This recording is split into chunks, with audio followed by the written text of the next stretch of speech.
नमस्ते बच्चों। अंधेरे का दीपक का आज हम तीसरा पद पढ़ेंगे। ध्यान दीजिए। क्या घड़ी थी एक भी चिंता नहीं थी पास आई, कालिमा तो दूर छाया भी पलक पर न थी छाई। आँख से मस्ती झलकती बात से मस्ती टपकती, थी हंसी ऐसी जिसे सुन बादलों ने शर्म खाई।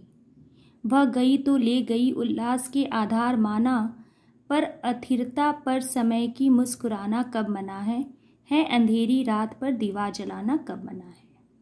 अथिरता का अर्थ होता है कसौटी, शर्म का अर्थ होता है लज्जा, कालिमा का अर्थ होता है काला और घड़ी का अर्थ होता है समय।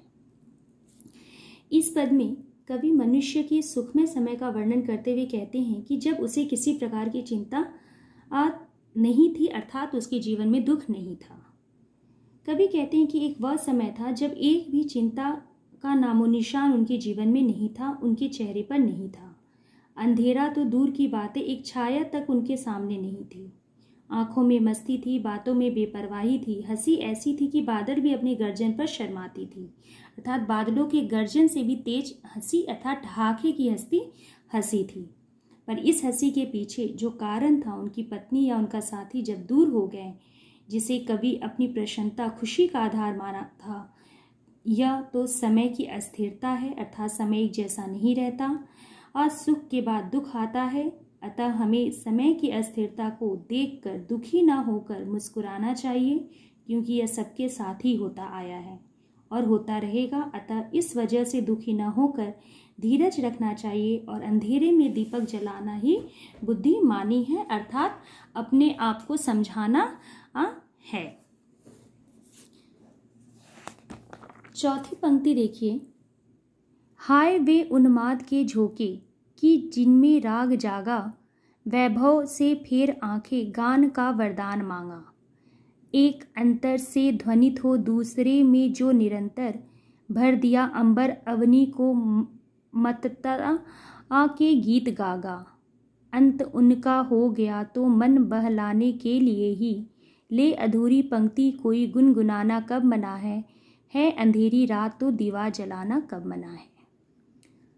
अर्थ देखो बच्चों। उन्माद का अर्थ होता है मस्ती, राग का अर्थ होता है गीत या प्रेम, वैभव का अर्थ होता है सुख संपत्ति, गान का अर्थ होता है गीत, वरदान का अर्थ होता है आशीर्वाद, ध्वनित का अर्थ होता है ध्वनि पूर्ण और निरंतर मतलब लगातार, अंबर अवनी का अर्थ होता है मस्ती। अच्छा, चौथी पंक्ति में कवि कहते हैं कि सुख के बाद यदि दुख आए तो निराश न होकर धीरज का परिचय देकर हमें जीवन में आगे बढ़ना चाहिए।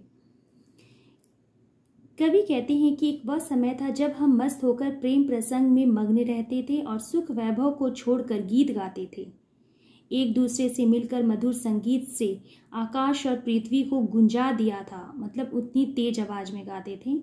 यदि उन गीतों का अंत हो गया तो उनकी अधूर पंक्ति को गुनगुनाना मना नहीं है, अर्थात पूर्व से के दुख मतलब पहले के सुख को अनुभव करके इस समय के दुख में आगे बढ़ना चाहिए, प्रयास करना चाहिए और अंधेरे में दीपक को जलाना मना नहीं है, हमें दीपक जलाना चाहिए। अगर आपके जीवन में सडनली अचानक दुख आ जाता है या आपके जीवन में जो आपके जीवन में सबसे ज़्यादा इम्पॉर्टेंट है, महत्व रखता है, वो अगर बिछड़ जाता है तो हमें दुखी ना होकर उनकी यादों को याद करके अपने प्रेजेंट वर्तमान को भी अच्छा बनाना चाहिए, क्योंकि जीवन बहुत बड़ा है। अगली पंक्ति अगले वीडियो में हम पढ़ेंगे।